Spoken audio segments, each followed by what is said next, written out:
Okay, let's start. I will just put the start recording as well. Oh, it's already on. Perfect. So, welcome to everyone. Nice to have all of you here. My name is Kai Huotari. I'm the co-location center manager of EIT Digital here in Helsinki. And I'm very glad to welcome Dr. Anna Viljakainen here today, because she is actually in our EIT doctoral school and will be the first one to graduate when the last module will be then organized. So it's a privilege to have her here, and we're extremely happy to have you today here.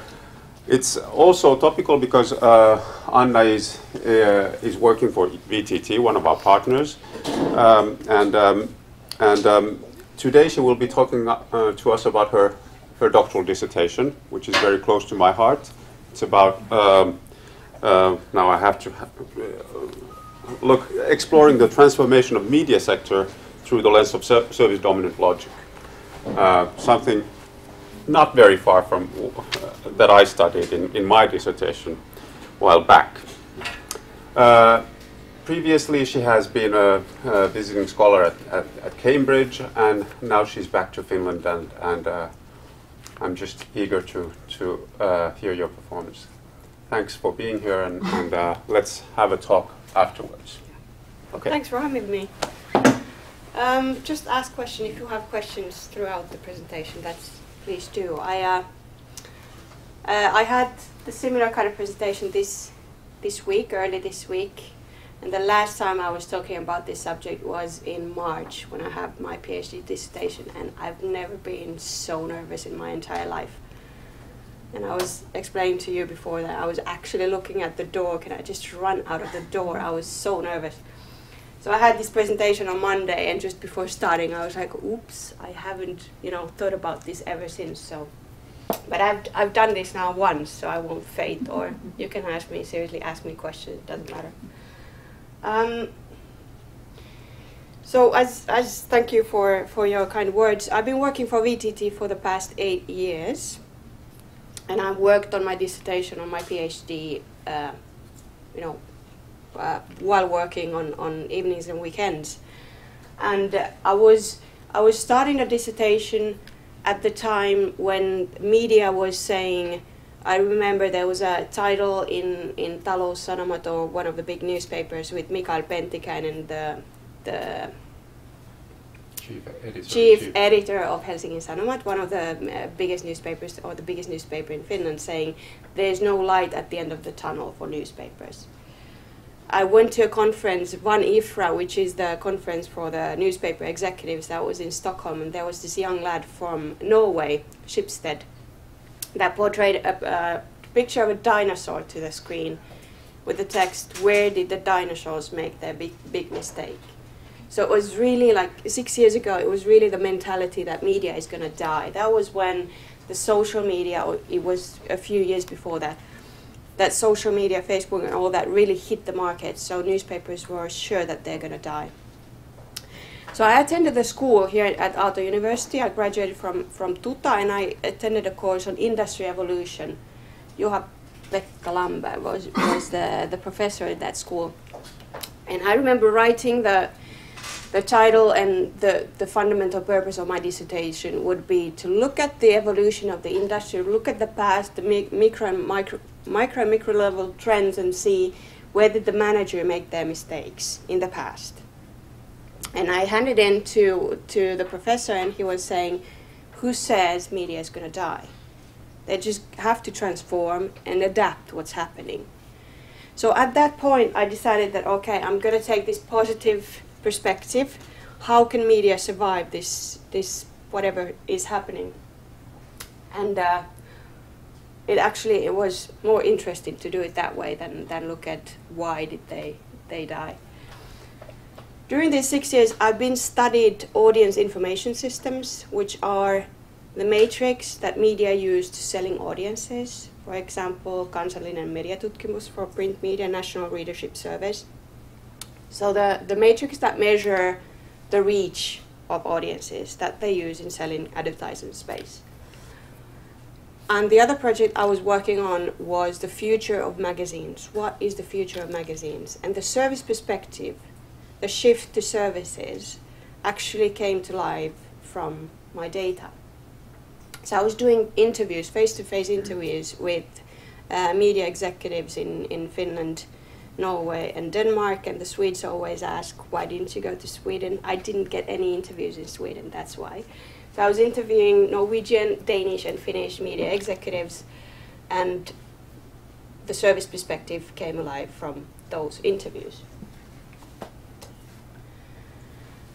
This is not new, or I don't know, not new for you especially, but just a small wrap-up what's happening in the media industry. So due to these increasing channels and digitalization, we're talking about media convergence of media mixing up with information technology and so forth, telecommunications, media having to shift their focus of competing in silos into working with other actors from within and outside the traditional media sector within ecosystems. Demassification of media, which means that traditionally media companies have focused on producing one single product, media product, a star that would reach as many people as possible, and that then gave them the money to operate the other smaller titles. But the focus in media management has always been in managing one single type of product. And now the focus is from reaching these mass audiences into going deeper into different segments with smaller niches, which means that media companies have to understand better the needs of these different segments. Changing media use habits, people, consumers or people in general have more media channels, more content. They have the power to choose where and when they use media and other sources.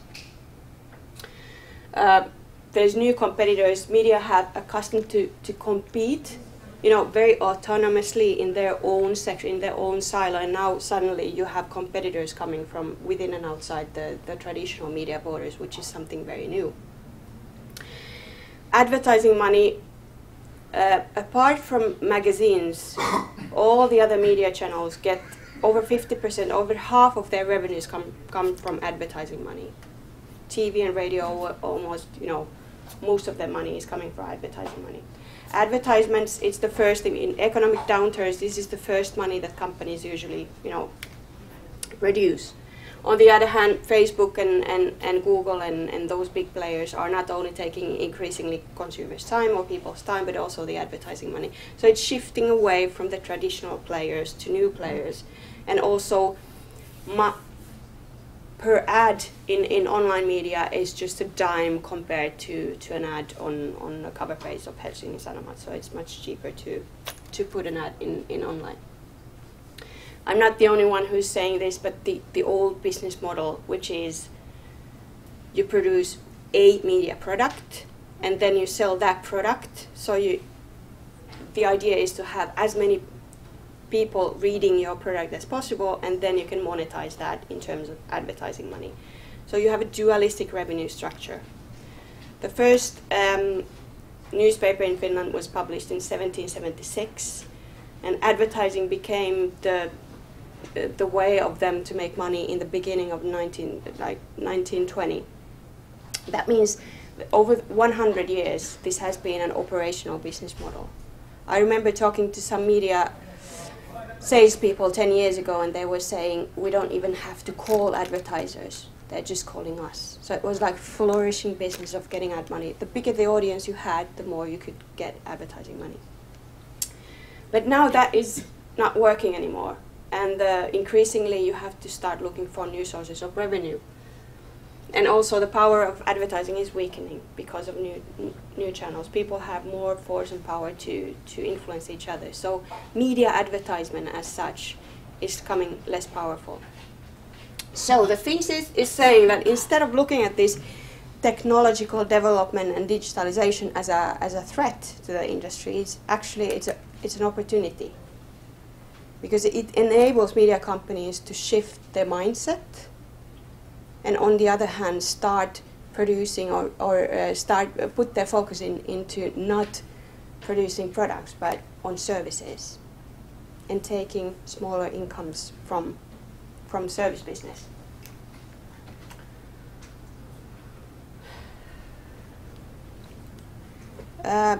Looking at the term media, the fundamental perspective for until today, this is from a book from 2008, is to see that media is a technology.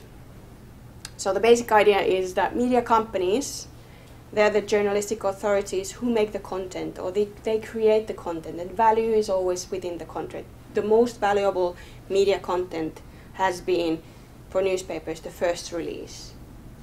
You remember the movies from the 60s and 70s. So those that are able to tell you the story first are those that are winners. So it's the media company who are making value. They're producing value, and then they push it through the channel to the audiences who are just passive recipients of the information that has been produced in the media company.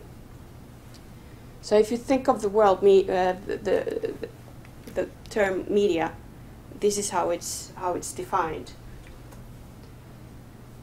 What my thesis is saying, and this is not new, media is service. It has always been a service, but it's been managed like as it was a product. Already in the 70s, there's Nelson 1970s saying that media is an experience good. Nobody buys the channel per se, the technology, but they buy it because of the service that it renders. It offers experiences. It offers you entertainment. It offers you information. So I was the opening quote in my thesis is a director from Yle, which is the Finnish public broadcasting company, BBC, the Finnish BBC.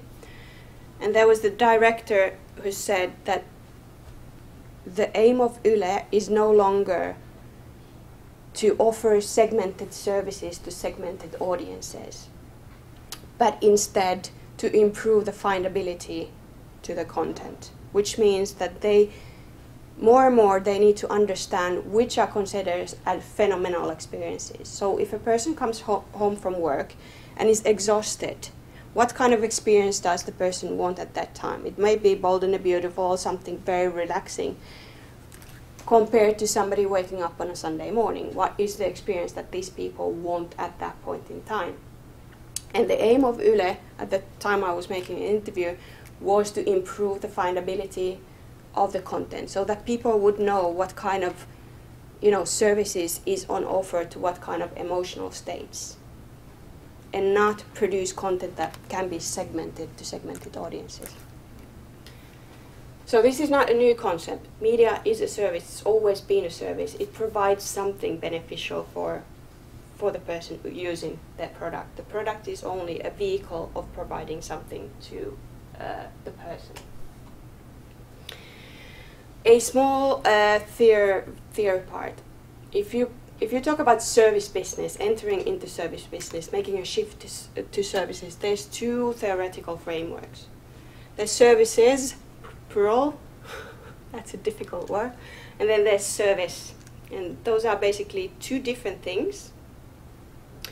They are considered as transformations, or they're considered phenomena that can happen. When you talk about services, plural, you talk about intangible products.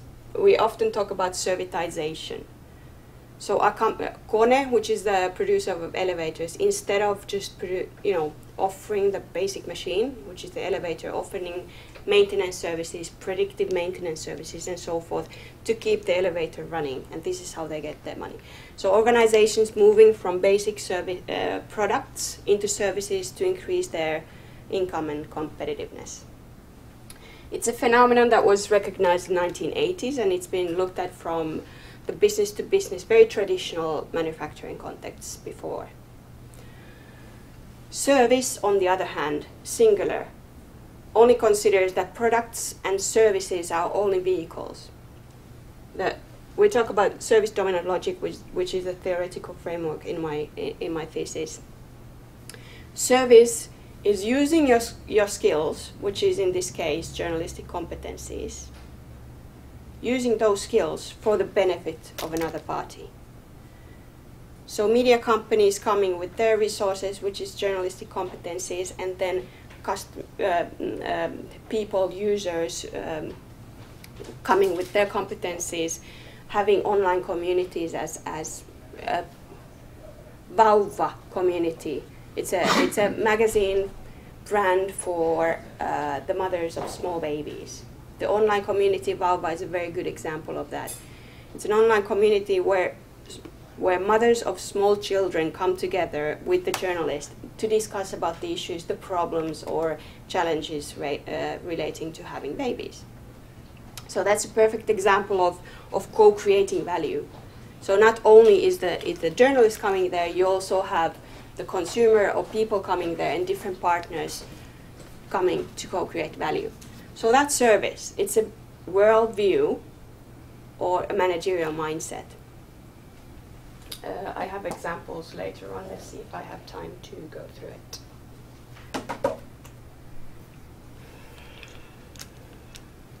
I was in a media conference this week, and I used this example. I shouldn't have. Apparently, there's media is very particular.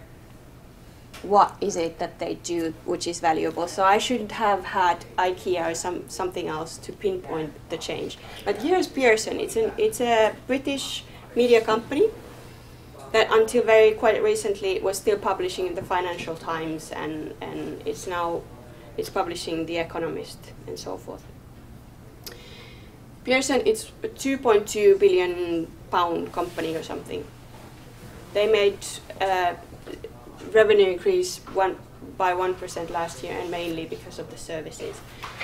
So Pearson and Sanoma are now calling themselves as education companies. So instead of calling yourself a media company that produces media products or services, Pearson has become an education company with one simple mission: to help people make more of their lives through learning. So they actually offer packages to school kids, to the US universities, to Africa, these education packages where they offer content, and then they monitor how people actually use the content to make sure that these people reach a certain level. If a person, they can see that this person is not doing very well in this subject, they give more of that subject. So they actually track people's learning, and you pay per result. So this is a media company that has now calls itself an education company and moved from the production of media products into offering a service with services. So it's a perfect example of what's happening in the media sector. Research matter, So what does the transformation towards service business mean in the context of media? There's loads of research about how difficult or how firms or, in the traditional manufacturing sector, how businesses transform from a product organization to a service organization. There's plenty of angles that you can look at. The reason why it's because it's so difficult to change your organization into a service organization, particularly if you have been operating for hundreds of years with one single business model. So instead of selling trucks and taking as much money from one truck as possible, you start charging you sell your trucks at a low price, and then instead you start putting different kinds of things that track the trucks, and you sell training of the drivers to drive more efficiently, or you sell preventive maintenance. So the mindset, if you have your pride in your product, and you've been doing that for decades or hundreds of years, how do you change that mindset into becoming a service company? And there's loads of research about the processes, the practices, the strategies, the corporate cultures, and the mindset that everything has to change when you change into a service company. And these are some of the critical success factors that I've just taken from the servitization literature and just looked at it from the key empirical findings that I have in my thesis concerning the media industry. Don't have time to go through everything, but just to pinpoint some of the things. One of the main points is that you have to have a clear service strategy when you enter service business. Otherwise, you're not able to sense and seize the service opportunities that you have around it. And from the empirical material that I was doing, it looks very obvious that there's quite obviously lack of service strategies in most cases in most organizations because the product business still is bringing majority of your turnover. So this is something that has to change quite radically and quite quickly when going into service business. Organizational arrangements and putting enough money to support the transformation into service business. I have a straight quote of a person working. So media companies have now established separate service units, which is one of the issues that they say in literature. So when entering the service business, you need to establish a separate unit for services with own profit and loss responsibility, so it doesn't touch the product business, so it's able to innovate something new, so it's not accountable for making profits for the products. So in many cases, media companies have been able to establish these service units, but there seems to be lack of sufficient investments and revenues that is put into these units for actually coming up with new service innovations, because it doesn't provide enough revenue. There's loads of research about the phenomena called the service paradox, which means that companies first put loads of money, loads of resource into service business, so it costs a lot of money to change your organization, and then have huge expectations about this bringing in the new cash that we want, but instead it makes you less profitable. So there's research about it may take up to 3 to 5 years to actually start getting profits or decent revenues from service business. So it takes time. So you need to be, a risk taker, somebody who's able to wait for the profits to come in. But in any case, it's very important to see the potential in services and hence put enough money and invest enough money to make the transformation, even if it doesn't provide you with sufficient revenue straight away.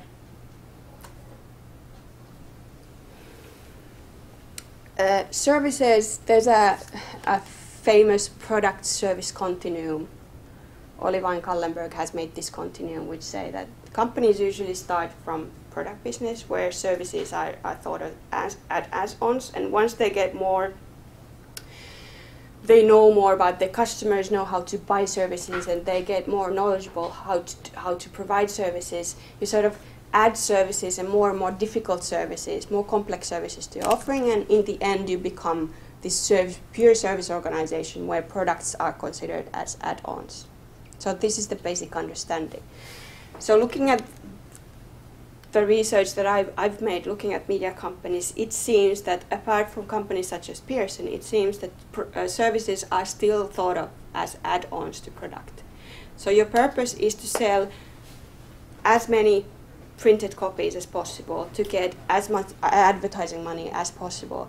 So services is just a way, in some cases, not all cases, but services may be a way to engage the marketers more to your product, which means that if we provide you with an offline, a seminar, then you can put 10 more ads to a newspaper, sort of that kind of. So services are considered, in many cases, services are considered as add-ons to products. But hopefully, as they move along from the continuum, it will change at some point, that services become the core business.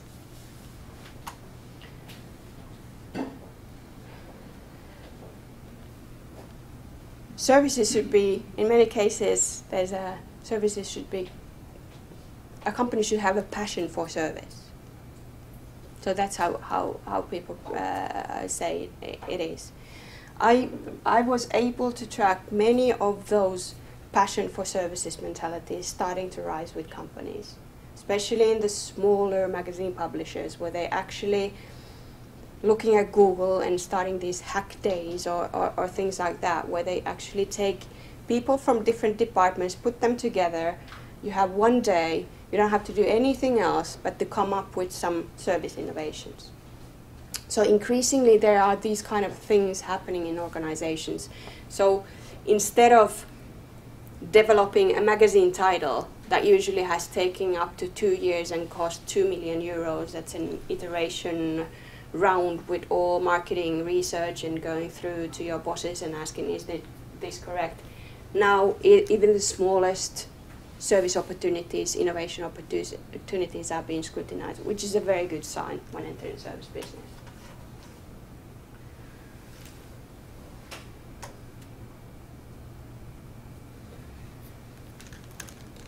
As consumers or as people have more opportunities to choose from, it also means that the media content, the professionally produced content, the quality of that content has become more important than ever.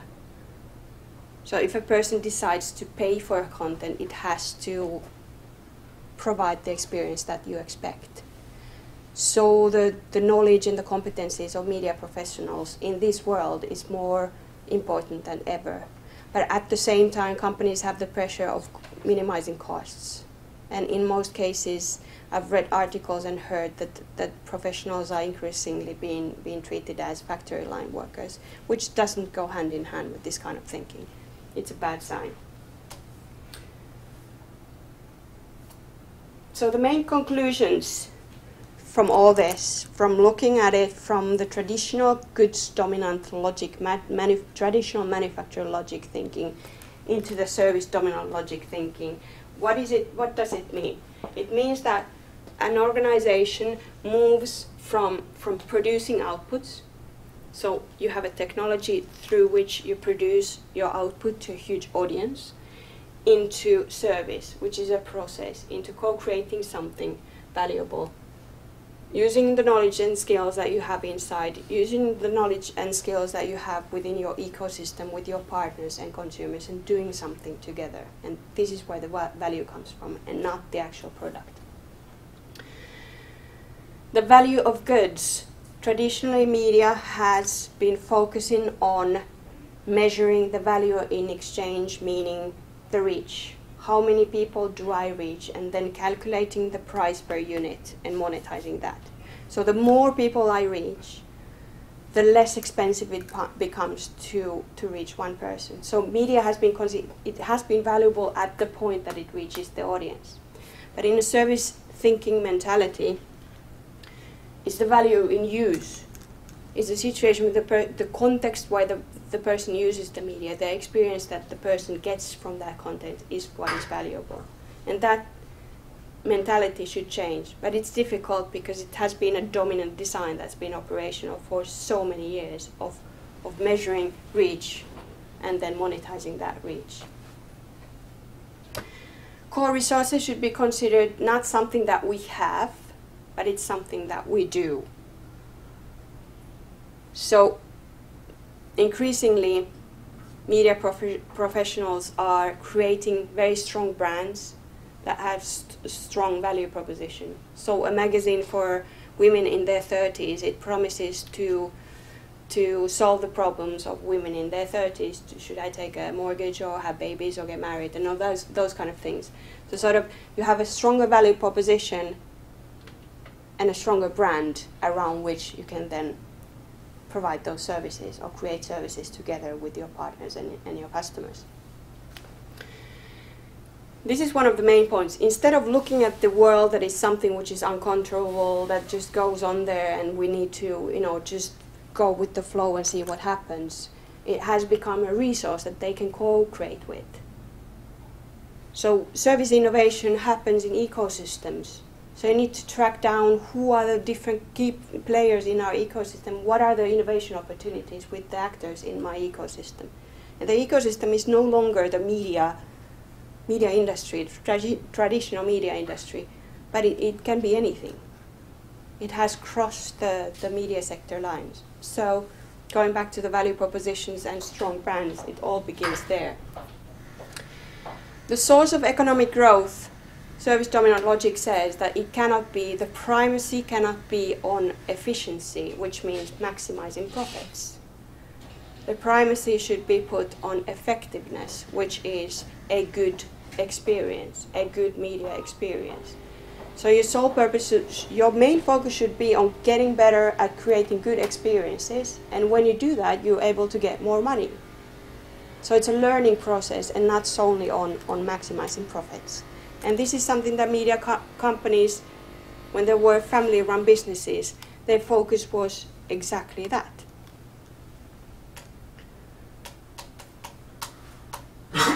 So finally, managerial implications, this is not something new. Media is a service instead of a product. So it should be, media companies should perceive media that way and manage it that way. The focus, I know it's difficult in times when you get less and less revenues, but like the focus from technology and cost-efficient management of the way of our operation should be, the focus should be put on the ecosystem that I was just explaining. Service innovation, who are the key partners, and what is the value proposition, what are the services that I can build, and what is the way in which I can orchestrate the service to the different segments. Development of strong brands with strong value proposition, around which then you can build the different smaller streams of revenue.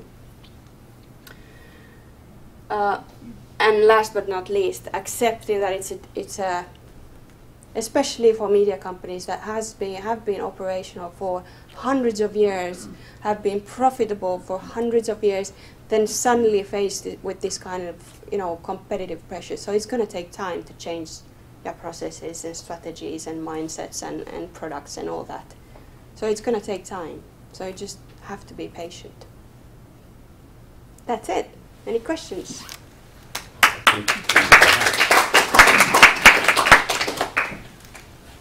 Questions for Anna? You talked about the mood categorization of Yle. That was a pretty interesting concept. So do you know more about that? Like, what are the mood-based channels for media? I'm sorry? Did I understand it correctly? So you had the Yle case example, and there she was saying that they are offering stuff for people for any mood they might have. Yeah, basically it's you can see it in any media company. That the focus is increasingly shifted from the reach perspective into understanding how do customers perceive media, what are the touch points to different media, and what is the experience that customers get from different media. And instead of looking at people in a huge segmented audiences, different media operate in different ways for different people. So better understanding of the role of media in people's lives instead of vice versa. So that's happening. Yeah, exactly. How are they doing?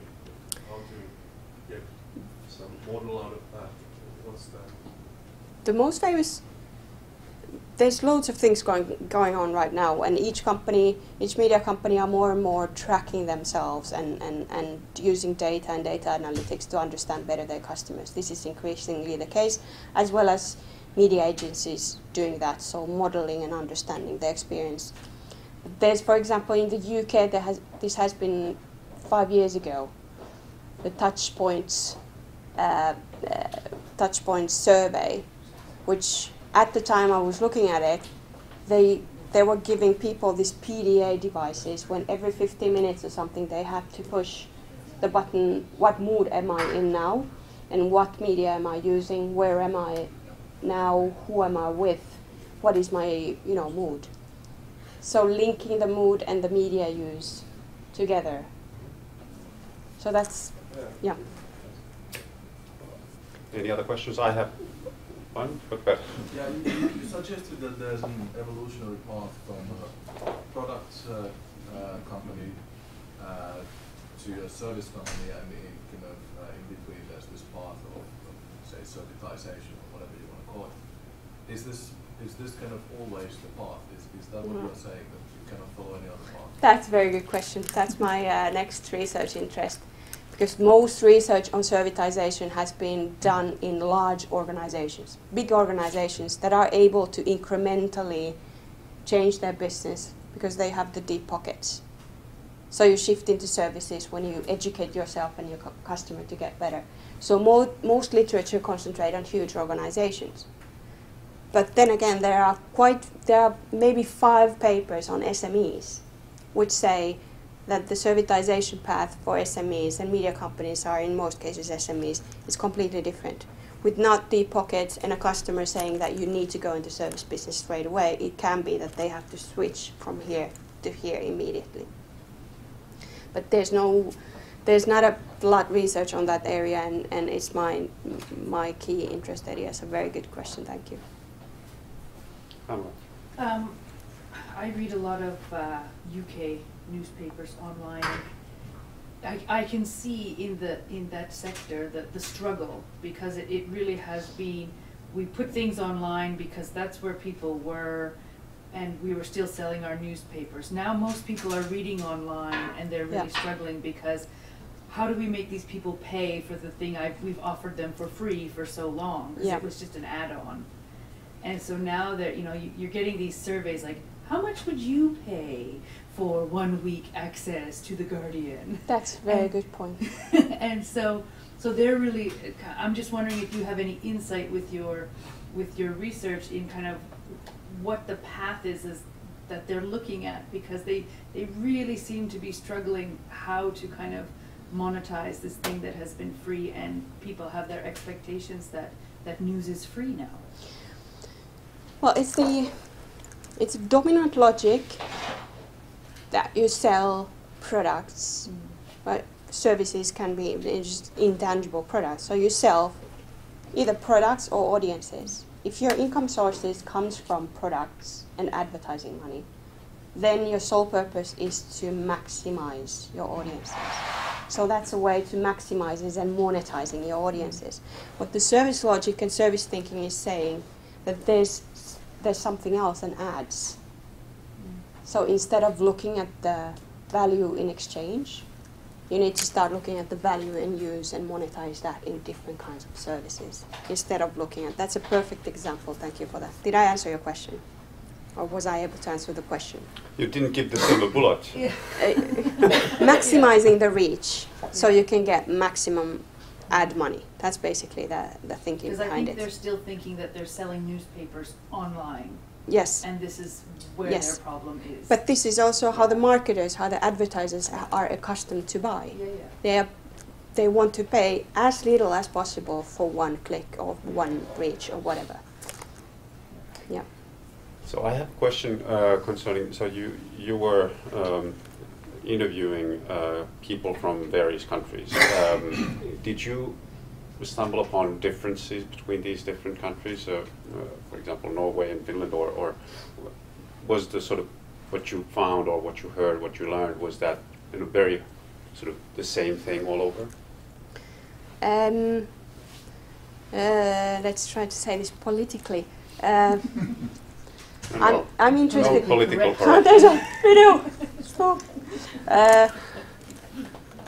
Finland is a peculiar country when you compare to other nations, because the role of print media is so strong in here. Like newspapers and magazines have been so strong in Finland, which means that our country has been able to work much longer with this kind of mindset. Norway and Denmark have worked on some issues like finding a mutual currency, how you sell advertisement space in all media together. They were able to solve that years before Finland.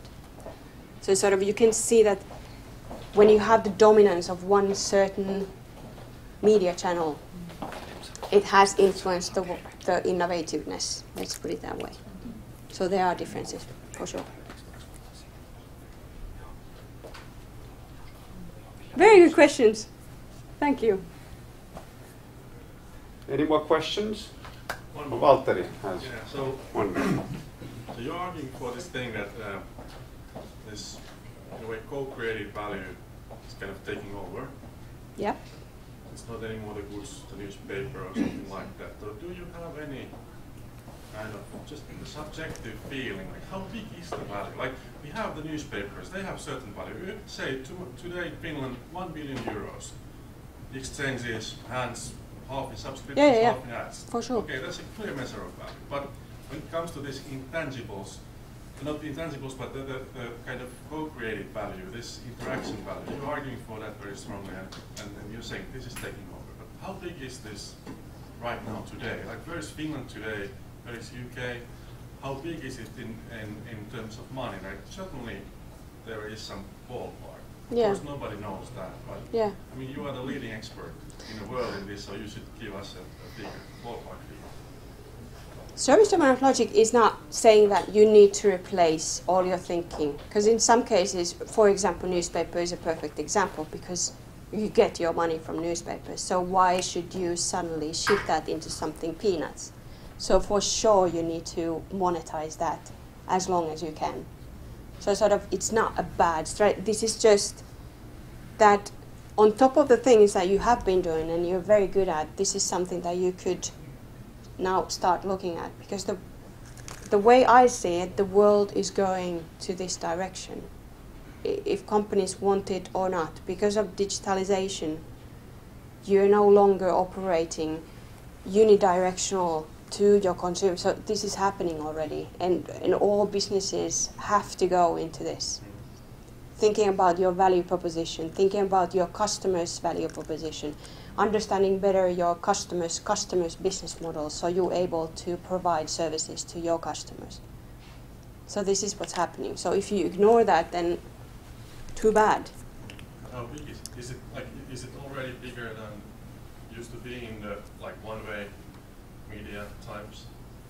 Like, of course, a lot of that is not monetized, but then a lot of the traffic again is monetized via ads on the internet and so on.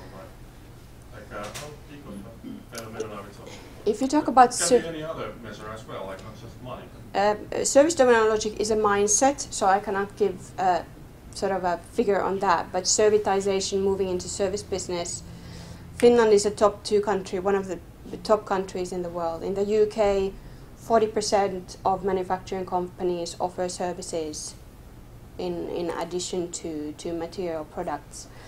There is, however, so companies are going to the service sphere, so it's going.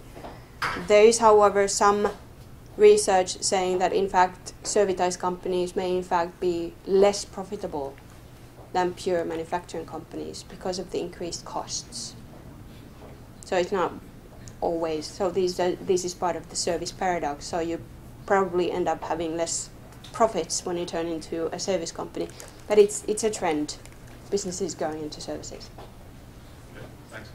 I will talk to you later on. Well, one more question about sort of you were talking to people coming from the TV industry as well as from the newspaper industry. Were there then also then magazines or what were the sort of the fields of broadcast media that you were? I was actually looking at mostly Yle. I think was one of the very few companies I was talking with, so my main focus is on print media. Print media. Okay. Yeah. Then I don't have a question. Okay. I was looking at TV mostly. So I think we want to give a hand. Thank you. Thank you so much for being for coming and talking to us. And I would like to introduce you to our two of our directors. Shahab Nastar, our Chief Strategy Officer, and our CEO, Willem Jonker. So we have here the future first ever doctoral student graduating from EIT. Excellent. Nice to meet you. She has already graduated from her university, so she's a doctor. But the last module is still to be done. So why don't we take the opportunity and take a picture of Anna together with? Yes. Oh, wow. Okay. So the moment she graduates.